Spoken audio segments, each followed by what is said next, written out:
lifestylers, welcome back to Dear Editor. My name is Precious Bassi and I'll be your host for today. On today's episode, we have JB AFAM. JB AFAM is an engineer, a professional wedding and portrait photographer. She's actually a lot of things, but I'll leave that to her to introduce herself. Hello, JB. Hi, Bassi. Welcome to Dear Editor. Thank you for having me. Tell us about yourself.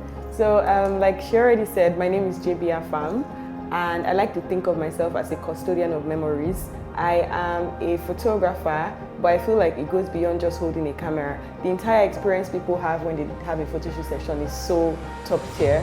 And when I'm not doing photography, I'm teaching people. I'm particularly interested in inspiring others to pursue their dreams as creatives. And I always want to be a reminder to them to know that it's literally possible. Beautiful.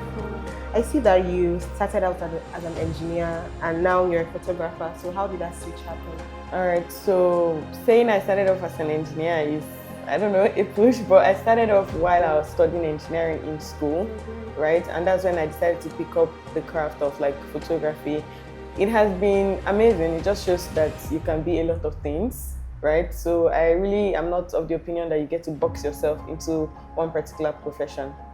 Nice. Was there a particular moment in your journey to discovering your love for photography that you felt like, okay, this is for me? I wouldn't say there was like a particular moment, but I knew at a point that I wanted to do this full time. I think it was probably when I was done with school, right? In as much as I graduated well in uni, when I graduated and I looked at what the labor market was like in Nigeria, I just decided that since I already enjoyed doing this, I should probably make it work. So yes. Yeah. So I see that you're young, and when we're in school, a lot of people are like, even people when you finish school, people are like, I don't know what to do with my life. I don't even know how to figure out what I want to do. But you're here and you're doing photography. You can even decide one day to leave photography and go back and do engineering. So how are you able to juggle all of that and like find balance? All right. So discovering what I wanted to do in the first place helped me because I did it earlier on, right? So when you're in school, you have the opportunity to make mistakes. There's no pressure that you need to have everything figured out and all of that. So like while in school, I tried different things. Earlier on, I tried baking, I tried learning programming before I eventually like decided to give photography a try. And I just had time to explore. And at the point where I decided, okay, I wanted to do this, I still had time to fail, right? I'm not saying like there's more pressure when you're out of school to discover what you probably want to do, right? But like when you're in school, you're trying to find yourself and you're also discovering like what you like to venture into.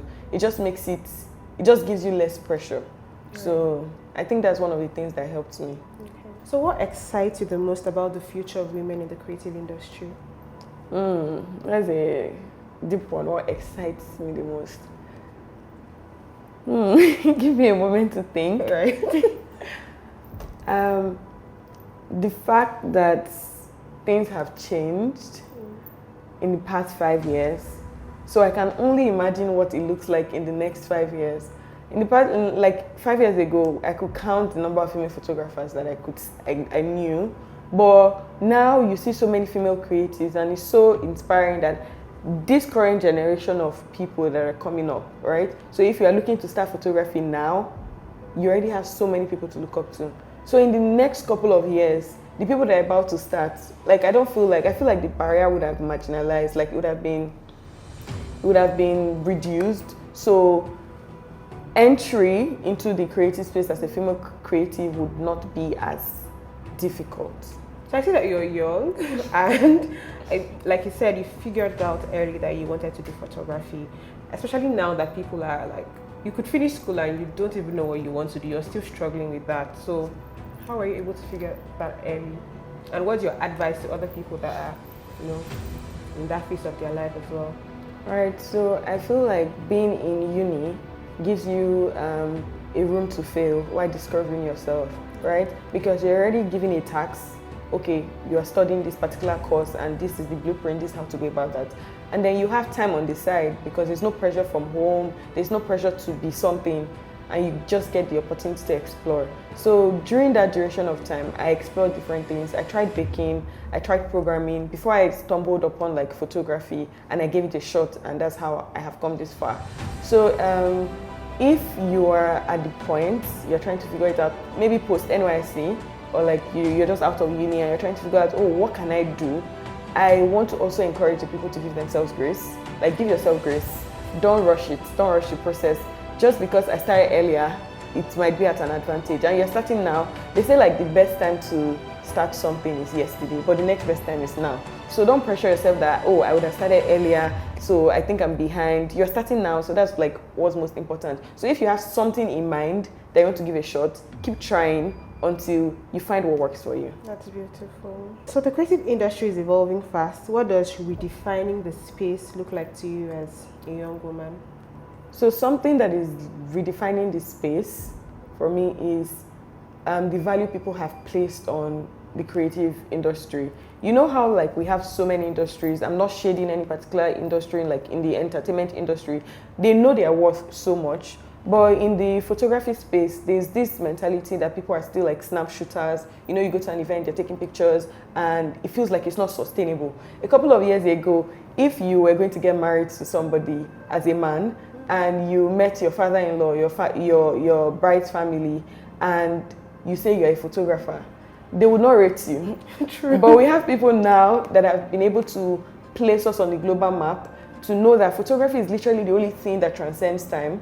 Is the testament that something was. So I think something that has helped us is just understanding how important photography is to preserve our legacy, and it's something that is literally sustainable. It's $1 billion company, or it's so important, and I'm happy that so many people are coming to the realization of that.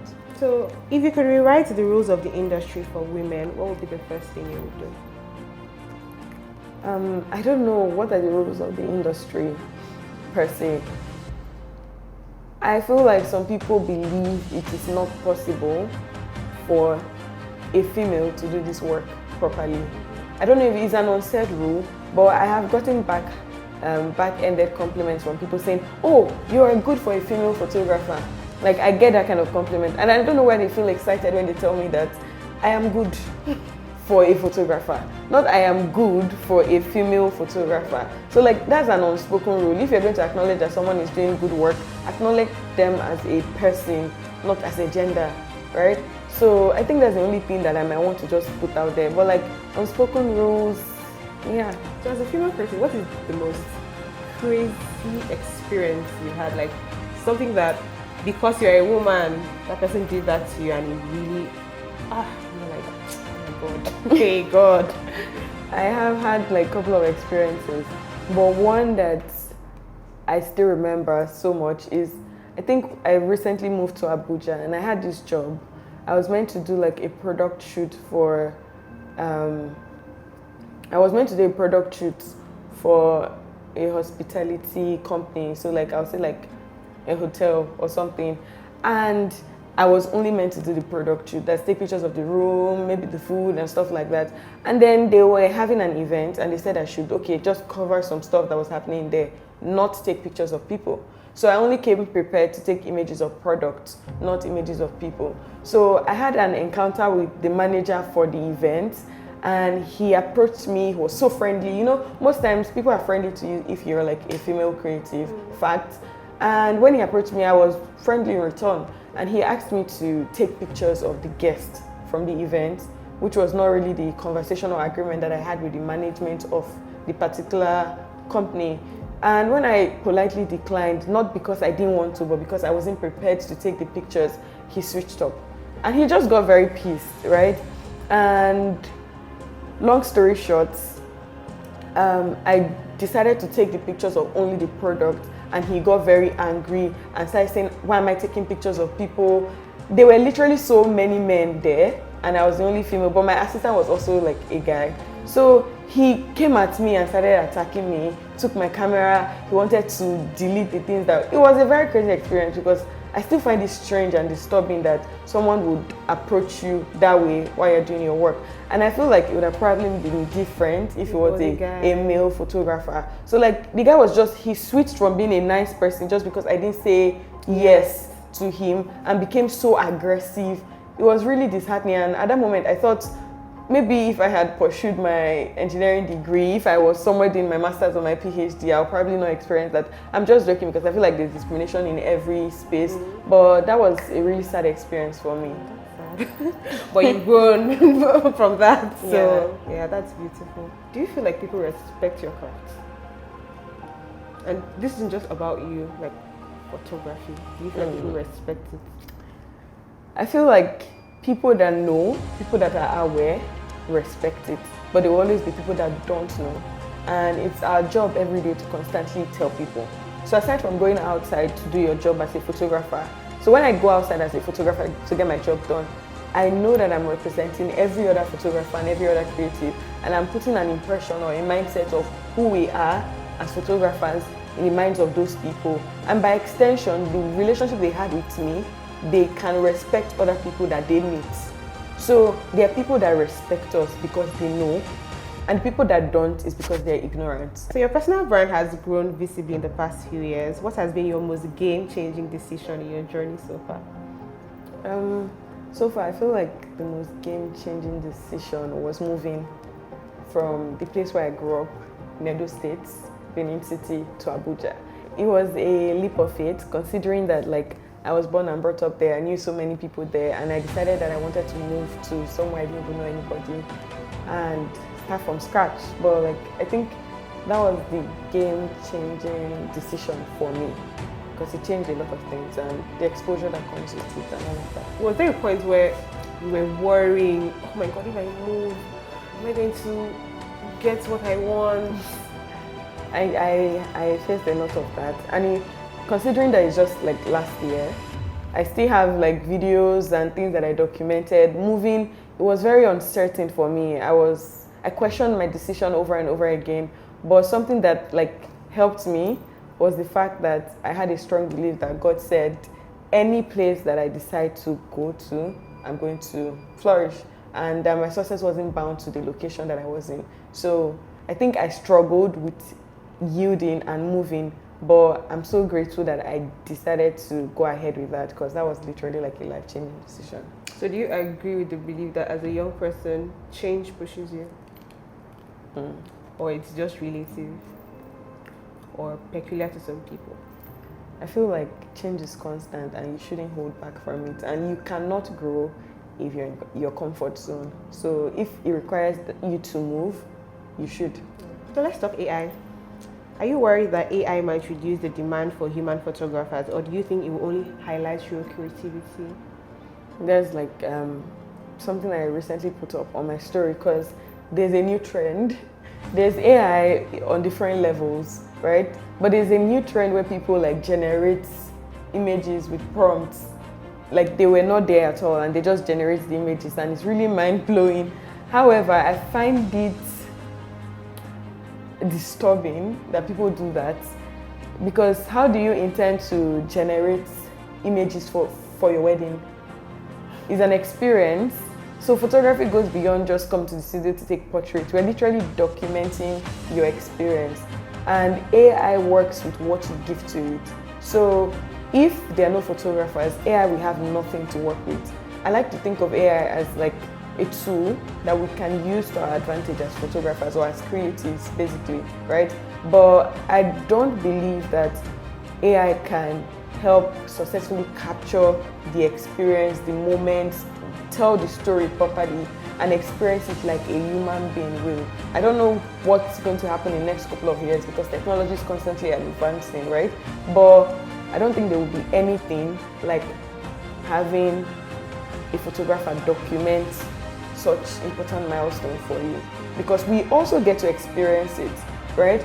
So when I document a wedding, for instance, it's not a thing of I'm just going there to take pictures of these people. I have documented series of people getting married, and they are different. Their stories are different, and I don't believe that AI can understand that. So I experience love by extension when I document weddings, and it is the love that I get by extension that I use to document the weddings that I document. So like there's an emotion attached to it, and it's something that AI can never give. So I don't think it can put us out of work or take our jobs from us. Yeah. So with everything you've said here about females in the creative industry, young people who are trying to find their path, what is something you would say to a young female that you hope that it would cheer her on and put her on the path of light?